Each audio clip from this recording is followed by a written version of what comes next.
Hi welcome back to my channel. ఈరోజు కథ నువ్వే కావాలి 10వ భాగాన్ని వినిద్దాం. ఎవరు ఈ రాఖీ, ఎందుకు నేనంటే అంత ఇష్టం వాడికి అనుకుంటూ ఉంది. కానీ ఆమెకి తెలియదు కదా, తన మనసులో మొదలైన ప్రేమ రక్తం చిందిస్తుందని, తనకి ఒక చేదు జ్ఞాపకంగా మిగిలిపోతుందని. ఇంతలో సాకేత్ ఫోన్ చేయడంతో, హలో మావయ్య, వచ్చేసాను మా, ఎక్కడున్నావు అన్నాడు. మావయ్య, నువ్వు ఇంకా రాలేదని పార్క్లో కూర్చున్నాను, వచ్చేస్తున్నాను అంటూ ఫోన్ కట్ చేసి బయటకు వచ్చింది శ్రవంతి. సారీ మా, బయట వర్క్ ఎక్కువగా ఉంది, అందుకే టైంకి రాలేదు అన్నాడు. పర్లేదు మావయ్య, లేట్ అయింది, పావు గంటే కదా, బైక్ మీద కూర్చుంటూ అంది. బోర్ కొట్టిందా? లేదు మావయ్య. ఎలా ఉంటుంది కాలేజ్? ఎప్పుడు ఎగస్ట్రాలు చేయడం లేదు కదా. నా జోలికి ఎవరూ రారు మావయ్య, చెప్పా కదా, ఎవడైనా ఎక్కువ చేసినా సరే చిన్న ఫోన్ కొట్టు, తోలు తీస్తాను ఎదవని అన్నాడు. సరే మావయ్య. కాసేపటికి బైక్ ఇంటి ముందు ఆపి లోపలికి వెళ్ళు అన్నాడు. నువ్వు రావా మావయ్య? మీ అత్తయ్యని షాపింగ్కి తీసుకుని వెళ్తానని మాటిచ్చాను, వెళ్ళకపోతే పీక పాకం పెట్టేస్తుంది. అత్త అంటే అంత భయమా మావయ్య? నవ్వుతూ అడిగింది. మరి దాని గొంతు వినే బదులు షాపింగ్ తీసుకుని వెళ్ళడం నయం అని సాకేత్ అనగానే శ్రవంతి పక్కపక్క నవ్వింది. నువ్వు మరీను మావయ్య, కనీసం కాఫీ అయినా తాగేసెళ్ళు. సరే పద లోపలికి అంటూ బైక్ పార్క్ చేసి లోపలికొచ్చాడు సాకేత్.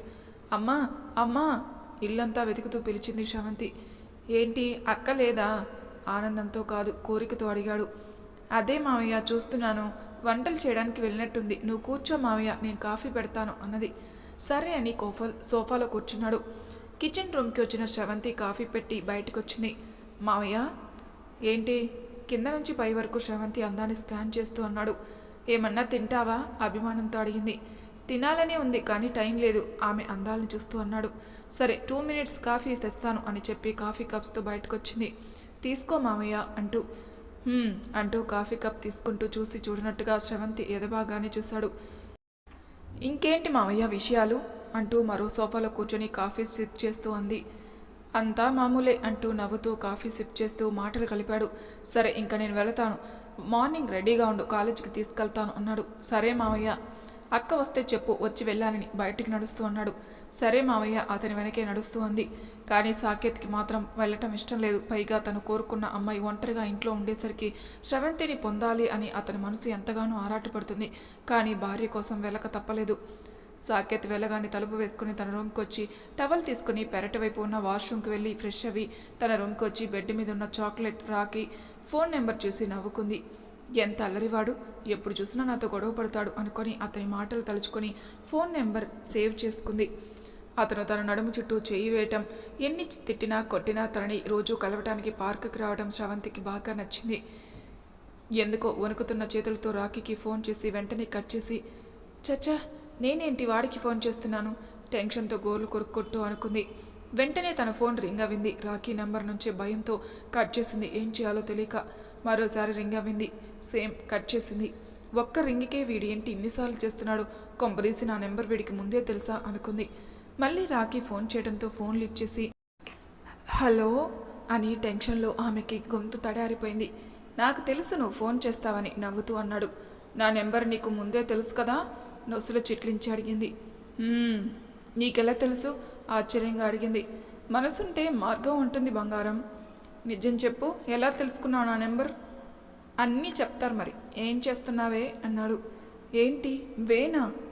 నా పెళ్ళాన్ని నా ఇష్టం వచ్చినట్లు పిలుచుకుంటాను, మధ్యలో నీకెందుకు అన్నాడు. పగులుద్ది కోపంగా అంది. అంత సీన్ లేదు కానీ ఏం చేస్తున్నావు అన్నాడు.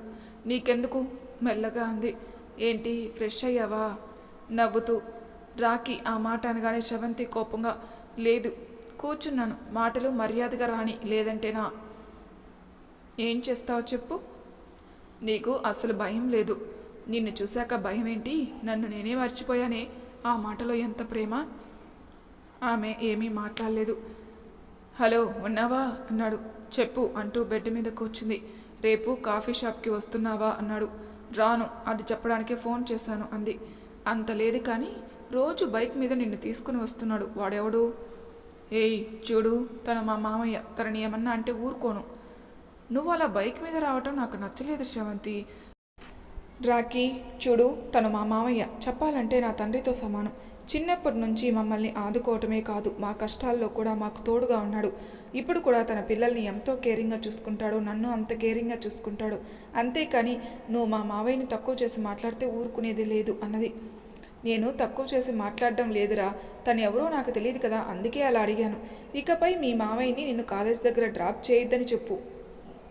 ఎందుకు? ఏమీ అర్థం కాక అడిగింది. తండ్రి తర్వాత ఒక ఆడపిల్ల భర్త నీడలోనే కదా ఉండేది, మరి నీ నీడని నేనే కదా, ఇకపై నీ బాధ్యత నాది. ఎంత ప్రేమగో అన్నాడు. అతని మాటలకి ఆమె కంట్లో సన్నటి పొర. ఏంటి ఏమీ మాట్లాడవు అన్నాడు. చనవిచ్చానని ఎక్కువ చేయకే, ఉంటాను, బాయ్. హే పెట్టకే ప్లీజ్, మాట్లాడు. ఆ వాయిస్లో ఏ మ్యాజిక్ ఉందో తెలియదు కానీ వింటూనే ఉండాలనిపిస్తుంది ఆమెకి. రాఖీ, మా అమ్మ వచ్చింది, ఉంటాను. రేపు కాఫీ షాప్కి రావటం లేదు, ఉంటాను అని కాల్ కట్ చేసింది. దీనికి అసలు ఫీలింగ్స్ అనేవే లేవు, కనీసం హార్ట్ అయినా ఉందో లేదో అనుకుని చిరుకోపంగా తిట్టుకున్నాడు రాఖీ. శ్రవంతి చెప్పమ్మా, బద్ధకంగా ఒళ్ళు విరుచుకుంటూ అంది. ఫాస్ట్గా రెడీ అవ్వు, గుడికి వెళ్దాం. ఇప్పుడా? ఇప్పుడే అంటూ అటు నుంచి అటే కాలేజీకి వెళుదు అంటున్నా, మావయ్య రావటం లేదా అమ్మా? లేదు తల్లి, ఆఫీస్ పని ఏదో ఉందని చెప్పాడు. అయినా రోజు వాడి పనులు మానుకుని ఏం తీసుకుని వెళ్తాడు? ఎలానో నీకు కాలేజ్ అలవాటైంది కదా, రోజు నువ్వే వెళ్ళు అన్నది. సరే అమ్మా. ఈ ఓని కట్టుకో. ఏంటి ఓనీనా? ఎందుకలా ఆశ్చర్యంగా అడిగావు? నవ్వుతూ అంది సౌజన్య. అమ్మ, అందరూ నన్ను కాలేజీలో వింతగా చూస్తారు, ప్లీజ్ వద్దమ్మా అన్నది. సరే, వచ్చాక డ్రెస్ చేంజ్ చేసుకుని కాలేజీకి వెళ్దూలే, సరేనా? సరే అమ్మ అని శ్రవంతి ఫ్రెష్ అవి తన రూమ్కి వచ్చి తల్లి ఇచ్చిన కుంకుమ రంగు ఓని, నారింజ రంగు పరికిని జాకెట్టు వేసుకుని ఎంతో సింపుల్గా రెడీ అయింది. అసలే అందగత్తైన శ్రవంతి ఆ ఓనిలో మరింత అందంగా ఉంది. శ్రవంతి రెడీనా? వస్తున్నాను. చెవికి జుంకా పెట్టుకుని బయటికి వస్తూ అంది. కూతుర్ని అలా చూడగానే సౌజన్య కంట్లో తడి. ఆయన ఉంటే శ్రవంతిని చూసి అంత మురిసిపోయేవారు. ఆడపిల్లంటే చాలా ఇష్టం ఆయనకి. కానీ ఏం చేస్తాం, కూతురు పుట్టిన వెంటనే ఆయన మమ్మల్ని ఒంటరి వాళ్ళని చేసి వెళ్ళిపోయారు అనుకుని మనసులో బాధపడింది. ఏంటమ్మా అలా చూస్తున్నావు అన్నది. ఏం లేదు, పద వెళ్దాం అంటూ ఇద్దరు గుడికి వెళ్ళారు. దేవునికి దండం పెట్టుకుని హారతి తీసుకుని కాసేపు గుడిలో కూర్చుని ఇంటికి వచ్చారు సౌజన్య, శ్రవంతి. అమ్మా, నా కాలేజీ టైం అవుతుంది, వెళ్తాను. సరే, నువ్వు భోజనం చెయ్యమ్మా, సాయంత్రం వంటలు చేయడానికి వెళితే మాత్రం ఇంటి తాళం పూల కుండీలో పెట్టు అన్నది. సరే, బట్టలు మార్చుకోవా? టైం లేదమ్మా, బస్సు వచ్చే టైం అయింది కదా, వెళ్తున్నాను, బాయ్ అంటూ హడావిడిగా బయటికి వచ్చి బస్ స్టాప్కి వచ్చి నించుంది. అబ్బాయిలందరూ తనని చూస్తూ ఉండడం చూసి డ్రెస్ చేంజ్ చేసుకుని రావాల్సింది, హడావిడిగా వచ్చేసాను అనుకుని టైం చూసింది. ఒక 10 నిమిషాలకి బస్సు రావడంతో బస్సు ఎక్కి ఖాళీగా ఉన్న సీట్లో కూర్చుంది. కానీ మొదటిసారి ఒంటరిగా తన కాలేజీకి వెళ్ళటం కాస్త భయంగానే ఉంది ఆమెకి. ఖాళీగా కూర్చోవటం ఎందుకని ఫోన్ ఓపెన్ చేసింది. రాఖీ దగ్గర నుంచి ఫోను కానీ మెసేజ్ కానీ లేకపోయేసరికి నైట్ అంత మెసేజ్ మీద మెసేజ్ పెట్టాడు, ఈరోజేంటి ఒక్క మెసేజ్ కూడా లేదు అనుకొని విండో బయట చూసింది. ఇంతలో ఆమె పక్కన వచ్చి కూర్చున్నారు ఒకరు. శ్రవంతి విండో బయటికి చూస్తూనే కూర్చున్న వ్యక్తికి దూరం జరిగింది.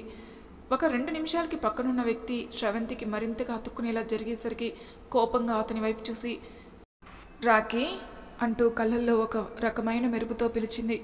పర్లేదే, గుర్తున్నానే, నువ్వేంటిక్కడ ఆశ్చర్యంగా అడిగింది. ఎందుకంటే నా పెళ్ళం కోసం నవ్వుతూ అన్నాడు. బ్లాక్ కలర్ షర్ట్ వేసుకున్నాడేమో, అతని రంగు మరింత మెరుస్తుంది. నెమ్మదిగా అతని ముఖాన్ని చూసింది. మాస్క్ లేనిదే బయటికి రాలేవా? చెప్పాను కదా, జనం నన్ను చూసి నవ్వుతారని, పెద్ద అందగాన్ని కూడా కాదు అన్నాడు. అబద్ధం ఎందుకు చెప్తాను? మరి నేను అందంగా ఉండడం ఏంటి? కనుబొమ్మలు ఎగరేస్తూ అన్నాడు. ఏమో, నా మనసుకు అలా అనిపిస్తుంది. ఇంకేం అనిపిస్తుంది నీ మనసుకి? ఆమె భుజం చేయి వేసి దగ్గరికి తీసుకున్నాడు. ఆ స్పర్శలో ఎటువంటి కోరిక లేదు. నీకు తోడుగా నేనున్నానన్న ధైర్యం, భరోసా. వదులు రాఖీ అన్నది. చెప్పాను కదా నువ్వు నా బాధ్యత అని, అలాంటిది ఒంటరిగా ఎలా ఉండనిస్తాను అన్నాడు. ఎందుకు నేనంటే అంత ఇష్టం నీకు? దానికి నా దగ్గర సమాధానం లేదురా అంటూ ఆమె కళ్ళలోకి చూశాడు. చప్పున చూపు తిప్పుకొని ఉబికి వస్తున్న కన్నిటిని ఆపుకుంది. అతను మాత్రం ఆమెని మరింతగా దగ్గరికి తీసుకొని ఆమె తలని తన భుజంపై వాల్చుకొని, ఏడ్చావంటే నేను నిన్ను చంపేస్తాను, ఏడవకు అంటూ ఆమె తల నిమిరాడు. అతని స్పర్శలో ఏముందో తెలియదు కానీ అతను ఆమె పక్కన ఉండేసరికి శ్రవంతికి ఎక్కడ లేని ధైర్యం వచ్చి చేకూరింది. చొరవ తీసుకుంటే క్షమించావే కానీ ఫస్ట్ టైం నిన్ను చూడగానే పడిపోయాను. తెలీదు శ్రవంతి, ఎందుకో నిన్ను చూసిన దగ్గర నుంచి నా మనసు నా మాట వినటం లేదు. నువ్వు నిజంగానే నన్ను ప్రేమిస్తున్నావా అన్నది. ఎందుకు అలా అడిగావు? నా మాటలు నీకు నమ్మాలని అనిపించడం లేదా? లేదంటే ప్రేమ అన్న పేరుతో దగ్గరై గిఫ్ట్లు ఇచ్చి నిన్ను సొంతం చేసుకుని అవసరాలన్నీ తీర్చుకుని గుడ్ బై చెప్తానని అనుకుంటున్నావా అని ఆమె తల నిమురుతూ అన్నాడు. అవును, నా మనసులో అదే అనిపిస్తుంది అన్నది. ఏంటి? హా, ఇప్పుడు నేను నమ్మించడానికి ఏం చేయాలి? ఏం చేయాలంటావేంటి? నీకు తెలీదా? అతని కళ్ళలోకి చూస్తూ ఉంది. చూడు, ఇప్పుడు పెళ్ళి, అది కూడా నువ్వు చదువుకుంటున్న టైంలో కరెక్ట్ కాదు. నీ చదువు అయ్యే వరకు నీ కోసం నేను వెయిట్ చేస్తాను అన్నాడు. ఏంటి? నమ్మలేక అడిగింది శ్రవంతి. అవును శ్రవంతి, పైకి అమాయకంగా ఉంటావు కానీ నీ మనసులో ఎన్నో ఆలోచనలు అన్నావు. పైకి చెప్పవు కానీ నీ ముఖం చూస్తే అర్థమవుతుంది. నా మీద నీకు నమ్మకం వచ్చినప్పుడే చెప్పు ఐ లవ్ యూ అని. అదైతే జరగని పని అన్నది. జరిగి తీరుతుంది. ఇక్కడున్నది రాఖీ. ఏంటి అర్థమైందా? కాళ్ళ ఎగరేస్తూ అన్నాడు. ఇక్కడున్నది శ్రవంతి. వెంటపడి వేధించి గొడవపడినంత మాత్రాన ఈజీగా పడిపోతుంది అనుకోకు. నీ ప్రేమకి నా మనసు కదిలించాలి. పైకి కనిపించవు కానీ చాలా ఉందే నీకు. అవును అంటూ నవ్వుతూ పైకి లేచింది. హే, ఎక్కడికి? కాలేజీకి. అప్పుడే వచ్చేసిందా? హా అంటూ నవ్వుతూ బస్ దిగింది. ఆమె వెనకే అతను బస్ దిగి ఆమె పక్కకొచ్చి, నీకు విషయం చెప్పనా? ఏంటి? ఇంకెప్పుడు కాలేజీకి ఇలా లంగా వేసుకోకు రాకు. ఎందుకు? అసలు నా వల్ల కావటం లేదు. వెంటనే నీకు ముద్దు పెట్టేయాలనుంది అన్నాడు. మాటలు జాగ్రత్తగా రాని, లేదంటే చెంప పగులుద్ది. కొట్టుకోవే, నువ్వు కాకపోతే నన్ను ఎవరు కొడతారు? ఈ రాఖీ మీద పూర్తి హక్కులు నీవే కదా అన్నాడు. వెర్రి మామూలుగా లేదే నీకు. ఏం చేస్తాం, నిన్ను చూసిన దగ్గర నుంచి వెర్రి బాగా పెరిగిపోయింది. మేడం గారి అందం అలాంటిది కదా అన్నాడు. నీతో వాదించలేను బాబు, బాయ్ అంటూ కాలేజ్ లోపలికి వెళ్ళింది. వెళ్తున్న ఆమెనే చూసి తనలోని తాను నవ్వుకున్నాడు రాఖీ. నిజంగానే పిచ్చిది ఇది. నన్ను ప్రేమిస్తుంది కానీ బయటికి చెప్పడం లేదు. పొగరు మాత్రం మామూలుగా లేదులే అనుకుని నవ్వుతూ అక్కడి నుంచి వెళ్ళాడు. కాలేజీకి వచ్చిన శ్రవంతి రాఖీ మాటలకి తనలోని తాను నవ్వుకొని, ఈడియట్, నోటికి ఎలా వస్తాయో మాటలు తెలియదు కానీ ఏదో పెళ్ళాన్ని పిలిచినట్టు పిలుస్తాడు. చెప్తా వీడి పని. నిజంగానే నన్ను లవ్ చేస్తున్నాడా అనుకుని తన క్లాస్కి వచ్చింది. అందరూ తననే రెప్పవేయటం మరిచి చూస్తుండడం చూసి శ్రవంతి ఇబ్బందిగా కూర్చుంది. వాడు చెప్పింది కరెక్టే, ఇంకెప్పుడు లంగా ఓని వేసుకుని రాకూడదు. తినేసి అలా చూస్తున్నాడు ఒక్కొక్కడు అనుకుంది. ఈవినింగ్ కాలేజ్ అవడంతో బయటకు వచ్చింది శ్రవంతి. మామయ్య రాలేదు. అయినా మామయ్య మీద హోప్స్ పెట్టుకోకూడదు. ఎన్ని రోజులన్నీ నన్ను డ్రాప్ చేస్తాడు. బస్సు వచ్చే టైం అయింది అనుకుని ఫాస్ట్గా బస్ స్టాప్కి నడిచింది. ఆమె 2 అడుగులు వేయటం. పాపం బైక్ మీద ఎప్పుడొచ్చాడో తెలియదు కానీ శ్రవంతి ముందు బైక్ ఆపి, ఎక్కడికి వెళ్తున్నావు? ఎవడ్రా నువ్వు? అమ్మ తల్లి, నేను. ఫేస్కున్న హెల్మెట్ తీస్తూ అన్నాడు రాఖీ. నువ్వా? కానీ ఎందుకు నన్ను ఫాలో అవుతున్నావు? పని లేకపోతే చెరువులో ఉన్న గేదెలను తోము. కనీసం ఒంటికి పెట్టిన కొవ్వైనా కరుగుతుంది అన్నది. ఏంటే, నీ వెనక పడుతున్నానని అంత అలసైపోయానా? మరీ నన్ను తక్కువ చేసి మాట్లాడుతున్నావు? నేనేం తక్కువ చేసి మాట్లాడలేదు. నీ మాట తీరు బట్టే నా మాట తీరు ఉండేది అన్నది. ఏమైందే, కాక మీద ఉన్నావు? నేను బాగానే ఉన్నాను రాఖీ. మరి ఎందుకు తిక్కతిక్కగా మాట్లాడుతున్నావు? రా బండెక్కు అన్నాడు. ఎందుకు? ఏమీ తెలియనట్టు అడక్కు. కాఫీ షాప్కి మర్చిపోయావా? ఉఫ్, వదలవా నువ్వు? సమస్య లేదు రా బంగారం. నీ ఫేస్ చూపించు, అప్పుడు బండి ఏంటి, నిన్ను లవ్ చేస్తాను, పెళ్ళి కూడా చేసుకుంటాను అన్నది. అది జరగని పని కానీ బండెక్కు అన్నాడు. అయితే ఇది జరగని పని. నా కోపం వస్తుంది శ్రవంతి అంటూ రాఖీ సీరియస్గా చూసేసరికి శ్రవంతి కోపంగా బండెక్కింది. నీతో కూల్గా ఉంటే పని అవ్వదని బాగా అర్థమైంది అంటూ నవ్వుతూ కాఫీ షాప్ ముందు బైక్ ఆపి, పద లోపలికి అన్నాడు. కాఫీ షాప్ చూసిన శ్రవంతి ఆశ్చర్యంగా 2 కళ్ళు పెద్దవి చేసింది. ఏమైంది అలా చూస్తున్నావు? ఏం లేదు, చాలా పెద్దదిగా ఉంటేను అలానే ఉంటుంది. అయినా ఎప్పుడు కాఫీ షాప్కి వెళ్ళలేదా? ఆమె చేతిని పట్టుకుని ముందుకు నడుస్తూ అన్నాడు. లేదు, ఫస్ట్ టైం ఇలాంటి ప్లేస్కి రావటం అన్నది. ఏంటి?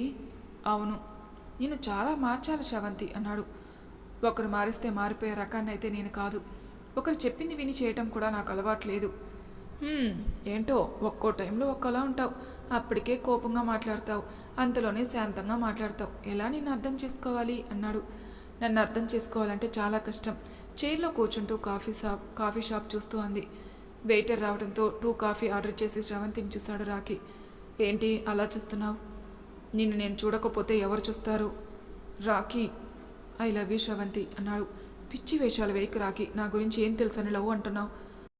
నీ గురించి నాకు తెలుసుకోవాల్సిన అవసరం అయితే నాకు లేదు. నా మనసులో ఏముందో నీకు చెప్పాను. నిర్ణయం నీదే. అతని మాటలకి చిన్నగా నవ్వుకుంది. రాక్షసి, ఎందుకు నవ్వుతున్నావు? నీ మాటలకి నవ్వు వస్తుంది రాఖీ, అందుకే నవ్వాను. నా మాటలకి ఎందుకు నవ్వొస్తుంది నీకు? నా గురించి తెలుసుకోవాల్సిన అవసరం లేదంటున్నావు, కానీ చెప్పాల్సిన బాధ్యత నాకుంది. శ్రవంతి, ఒక్క నిమిషం రాకి అంటూ టైం చూసుకుంది. కాసేపట్లో బస్సు వస్తుంది, 10 నిమిషాలు ఇక్కడుంటాను. నాటకాలు చేయకు, సీరియస్గానే అన్నాడు. చూడు రాకి, ఇన్ని రోజులు నా గురించి నువ్వేం తెలుసుకున్నావో నాకు తెలియదు, కానీ ఒక్కటి చెప్తాను. చూస్తుంటే నువ్వు గొప్పంటే అబ్బాయిలా ఉన్నావు. నీ ఖరీదైన వాచ్, నీ డ్రెస్సింగ్ స్టైల్, నీ బిహేవియర్ చూస్తేనే అర్థమవుతుంది. రోజు ఒక బైక్ మారుస్తున్నావు. వచ్చినప్పుడు కారు వేసుకుని వస్తావు, అది కూడా బెంచ్ కార్రా. వారానికి ఒక ఫోన్ మారుస్తున్నావు. నీకు ఫోన్ అంటే పిచ్చనే చెప్పాలి. అంతేకాదు, మొండితనం ఎక్కువ, కోపం ఎక్కువ. ఒక ముక్కలో చెప్పాలంటే నువ్వు అందరిలా కాదు. నచ్చింది చేస్తావు, నచ్చకపోతే దాని జోలికి కూడా వెళ్ళవు. ఇది నీ లైఫ్ స్టైల్. కానీ నా జీవితం అలా కాదు రాకి. చిన్నప్పటి నుంచి కష్టాలు పడుతూనే పెంచింది మా అమ్మ. నేను పుట్టగానే తండ్రిని దూరం చేసుకున్నాను. అప్పటి నుంచి నాకు తల్లి తండ్రి అన్నీ నాకు మా అమ్మే. కష్టం వస్తే ఆదుకునే మామయ్య, ఆకలి తీర్చే అమ్మ, ఇదే నా చిన్న ప్రపంచం. ఒక పూట తింటే ఇంకో పూటకి తిండి లేకపోయినా మంచినీళ్ళు తాగి కడుపు నింపుకునే లైఫ్ మాది. అలాంటిది నువ్వు నాతో లవ్ అంటున్నావు, అది జరగని పని. నీకు నేను నచ్చాను, నువ్వు మనసులో మాటని ధైర్యంగా చెప్పావు. అలానే నా మనసులో ఏముందో నువ్వు తెలుసుకోవాలి కదా. ప్రేమకి కావాల్సింది పెళ్ళి ఒకటే కాదు, ఇరు కుటుంబాలు కూడా. నీకు నచ్చినంత సులువుగా నీ ఫ్యామిలీకి, నా ఫ్యామిలీకి నచ్చదు రాకి. నీకు నేను సెట్ కాను, ఎందుకంటే మాది మిడిల్ క్లాస్ ఫ్యామిలీ. నన్ను చేసుకునేవాడికి డబ్బు అవసరం లేదు. వాడికి మంచి మనసుండి నన్ను అర్థం చేసుకుంటే చాలు. నీకు నాకు ఆకాశానికి భూమికి మధ్యనంత దూరం ఉంది. నువ్వు నేను ఎప్పటికీ కలవలేం అన్నది. కలవలేమని నువ్వెలా చెప్పగలవు? చెప్పాను కదా, కుటుంబం. నా జీవితంలోకి వచ్చే అబ్బాయి ఒక్కరే కాదు, తన కుటుంబం కూడా నాకు కావాలి. ఇప్పుడు చెప్పు, ఆస్తి అంతస్తులు లేని నన్ను ఎలా పెళ్లి చేసుకుంటావు? చేసుకుంటాను, నువ్వు నాకు నచ్చావు. అలానే నా ఫ్యామిలీకి కూడా నచ్చుతావు. నచ్చుతావు కాదు, నచ్చదు. ఇది జీవితం రాకి. కాఫీ తాగినంత సింపుల్గా నిర్ణయం తీసుకోవడం కరెక్ట్ కాదు. నేనేంటో, నా జీవితం ఏంటో, నా ఫ్యామిలీ ఏంటో అన్నీ నీకు చెప్పాను. కాబట్టి నన్ను మర్చిపో. పైకి అల్లరిగా ఉంటావు, పెంకి పిల్లవని అనుకున్నాను, కానీ నా గురించి నేను ఒక్క ముక్క కూడా చెప్పకముందే అన్నీ చెప్పేశావు. నీ మాటలు అన్నీ విన్నాక అర్థమైంది, నువ్వు అందరిలా కాదు, ఎదుటి వాళ్ళని తక్కువ అంచనా వేయవని నాకు బాగా అర్థమైంది. థ్యాంక్స్, కానీ నాకు టైం అవుతుంది, వెళ్ళాలి, బాయ్ అన్నది. అంతేనా అన్నట్టు చూశాడు. ఎప్పటిలానే చిరునవ్వు నవ్వుతూ తన బ్యాగ్ తీసుకుని బయటికెళ్ళింది శ్రవంతి. వెళ్తున్న ఆమెనే అలానే చూస్తుండిపోయాడు. మరి తర్వాయి భాగంలో ఏం జరుగుతుందో నెక్స్ట్ ఎపిసోడ్లో తెలుసుకుందాం. అంతవరకు నా ఛానల్ సబ్స్క్రైబ్ చేయని వాళ్ళు ప్లీజ్ సబ్స్క్రైబ్ చేసుకోండి, లైక్ చేసి షేర్ చేయండి. మీ అభిప్రాయాలు నాకు కామెంట్ రూపంలో తెలియజేయండి. Thank you for listening.